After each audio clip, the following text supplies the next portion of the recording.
याच्यानंतर आहे अनौपचारिक संघटना. हा संघटनेचा दुसरा प्रकार आहे.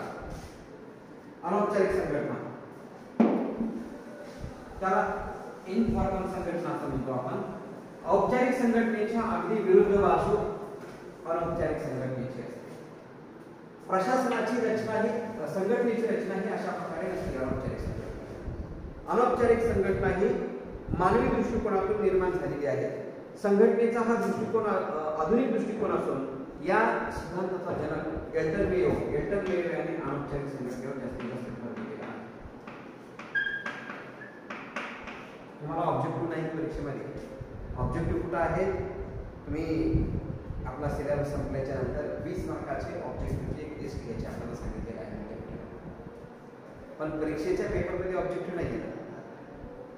विद्यापीठाच्या परीक्षेमध्ये काय प्रश्नपत्रिका असेल मी तुम्हाला यापूर्वी सांगितलेली आहे. तर आता परत हे करणार नाही. युनिट झाल्याच्या नंतर आपण पाहू.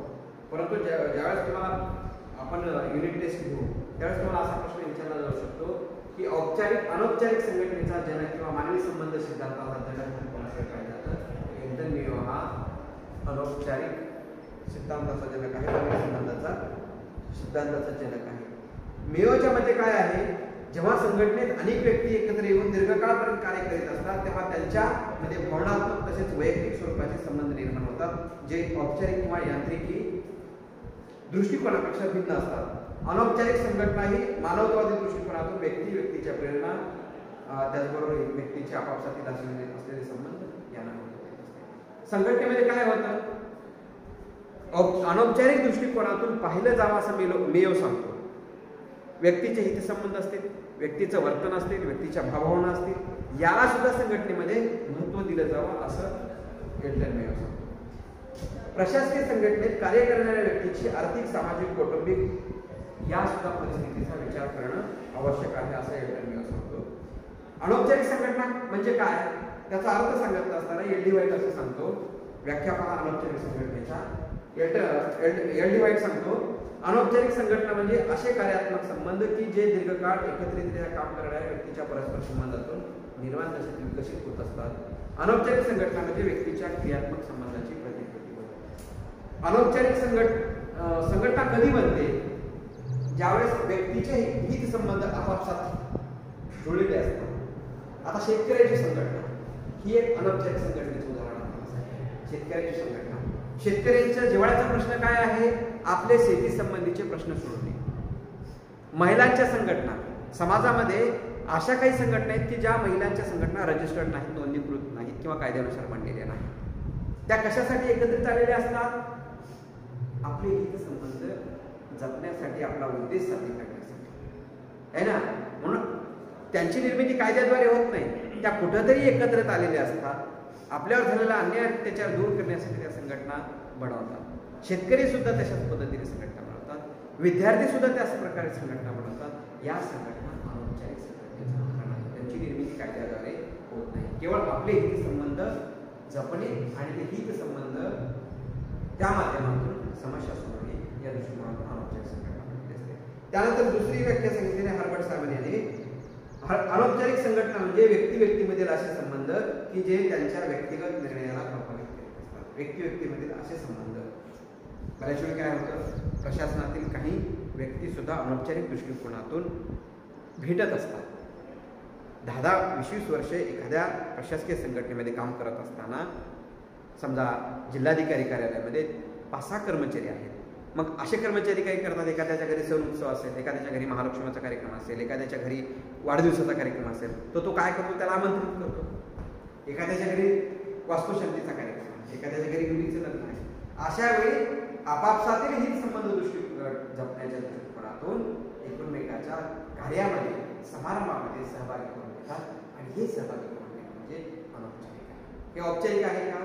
मग औपचारिक असेल तर त्याला कायद्यानुसार निमंत्रण द्यावं लागेल, पत्रिका द्यावी लागेल आहे ना, गव्हर्नमेंटचं पद्धतीने पत्र द्यावं लागेल.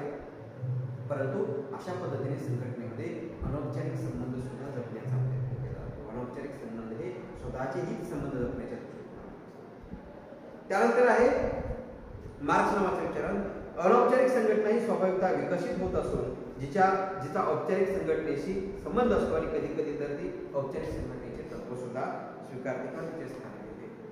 म्हणजे बऱ्याच वेळी संघटनेमध्ये ही जी संघटना सांगितलेली आहे, बऱ्याच वेळी संघटनेमध्ये काम करत असताना, प्रशासनामध्ये काम करत असताना अनेक कर्मचारी, सहकारी एकमेकांच्या सहवासात, संबंधात, आपापसातील विचारांची देवाणघेवाण, आपापसातील एखाद्या वेळी बऱ्याच वेळी काय होतं, एखाद्या कर्मचाऱ्याला घरी खूप दुःख असतं, त्याच्या घरी कुणीतरी आजारी असतं किंवा त्याच्या घरी त्याच्या घरच्याशी पटत नसतं, दुसरे कर्मचारी त्याचे सांत्वन करतात, आहे की नाही, त्याला त्या परिस्थितीतून बाहेर काढण्यासाठी करतात. एखाद्या कर्मचाऱ्याची आर्थिक स्थिती हलाखीची आहे, एखाद्या कर्मचाऱ्याचं काहीतरी दुःखाचा डोंगर त्याच्यावर कोसळलं, अशा वेळी हे कर्मचारी एकत्रित येतात आणि त्याला काम त्याला आधार देण्याचा प्रयत्न करतात. हे आधार देणं म्हणजे काय आहे, एक प्रकारे अनौपचारिक संघटनेमध्ये सुद्धा हे तत्व सुद्धा. मग याचे दोष काय आहेत, गुण काय आहेत, वैशिष्ट्ये काय आहेत, तर त्यातलं पहिलं वैशिष्ट्य थोडक्यात सांगतो तुम्हाला, संभोग. त्यातलं पहिलं वैशिष्ट्य आहे मानवी संबंधाला प्राधान्य. मानवी संबंधाला प्राधान्य. अनौपचारिक संघटनेमध्ये मानवी संबंधाला प्राधान्य दिलं जातं. दुसरं वैशिष्ट्य आहे नियम व कायद्याचा अभाव असतो.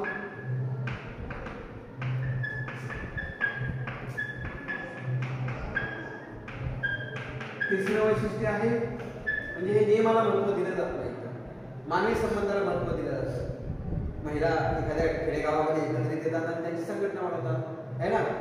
त्यानंतर चौथं वैशिष्ट्य आहे अधिकार पदपरंपरा नसते.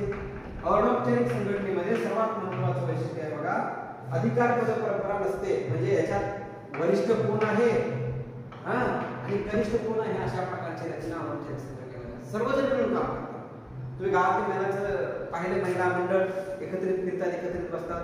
अनौपचारिक संघटना त्याच्यामध्ये कोण अध्यक्ष असतं का, कोण उपाध्यक्ष असतं का, कोण लीडर असतं का, नाही, सर्वजण असतं. शेतकऱ्याच्या बाबतीत सुद्धा तसंच असतं, विद्यार्थ्याच्या बाबतीत सुद्धा तसंच असतं. तर तिथं काय असतं, अशा प्रकारची अधिकार पदपरंपरा नसते. तुम्हाला तिकडं असते म्हणून सांगितलं की नाही, इकडे असते म्हणून सांगितलं, इकडे नसते. त्यानंतर आहे अनौपचारिक संसूचन. याच्यामध्ये सुद्धा एकमेकांमध्ये संसूचन, समन्वय, कम्युनिकेशन असतं, संसूचन. त्यानंतर आहे पाचवं वैशिष्ट्य नेतृत्वाचा प्रभाव. बऱ्याच वेळी अनौपचारिक संघटनेमध्ये समाजातील एखादी चांगली महिला, हुशार अभ्यासू महिला, आपण ती महिला त्यांना सांगतात की तू आमचं नेतृत्व, तू आम्हाला सगळ्यांना समजून असं. शेतकरी सुद्धा तसंच असतं. एखादा शिकलेला शेतकरी असेल तर बाकीचे शेतकरी त्याच ऐकतात, है ना. म्हणजे नेतृत्वाचा प्रभाव सुद्धा असतो. त्यानंतर निश्चित अशी रूपरेषा किंवा आराखडा यांच्या संघटनेचा ठरलेला असतो आणि सदस्यांचे समाधान हे सर्वात महत्वाचं वैशिष्ट्य असतं. याच्यामध्ये जुळलेला जो काय अनौपचारिक संघटनेमध्ये जुळलेला आहे तर त्याचं सदस्यांचे समाधान एक प्रकारे त्याला. त्यानंतर आहे अनौपचारिक संघटनेचे गुण. जे औपचारिक संघटनेचे दोष आहेत ते अनौपचारिक संघटनेचे गुण आहेत आणि जे औपचारिक संघटनेचे दोष आहेत ते अनौपचारिक संघटनेचे गुण आहेत. मग आम्ही तुम्हाला दोन दोष सांगितले.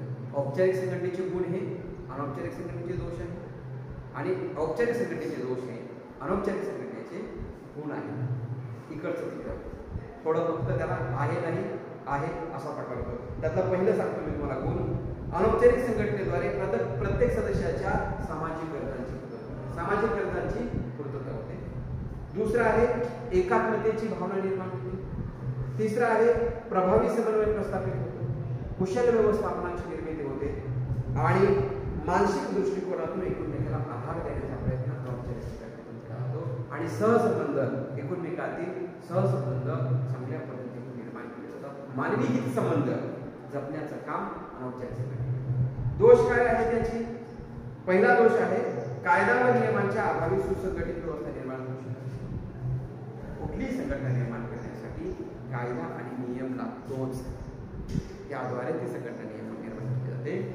त्यानंतर आहे पदरचनेच्या अभावामुळे कार्य व जबाबदारी निश्चित होत नाही. अशा प्रकारची पदरचना अनौपचारिक संघटनेकडे नसते, त्यामुळे कार्य आणि जबाबदारी निश्चित झालेली नसते. त्यानंतर आहे पूर्वनियोजित आराखडा नसल्यामुळे संघटनेचे स्वरूप स्पष्ट होत नाही. कुठल्याही प्रकारचा आराखडा निश्चितपणे मांडलेला असतो. त्यानंतर आहे संघटना नष्ट होण्याची भीती असते. कारण महिला मंडळ एकत्रित आलेल्या आहेत, त्यांना विशिष्ट अशा कायद्याद्वारे त्यांना बांधलेलं आहे. त्या कधीही पडू शकतात ना, ते कधीही संघटना बंद पडू शकते. तर त्यामुळे ही एक भीती आहे. तुम्हाला परीक्षेमध्ये जर प्रश्न विचारला की अनौपचारिक संघटनेचे वैशिष्ट्य स्पष्ट करा किंवा अनौपचारिक संघटनेचे गुण दोष स्पष्ट करा, हे माहिती पाठ करायचं. मी तुम्हाला ह्या नोट्समध्ये सर्व अवेलेबल आहे.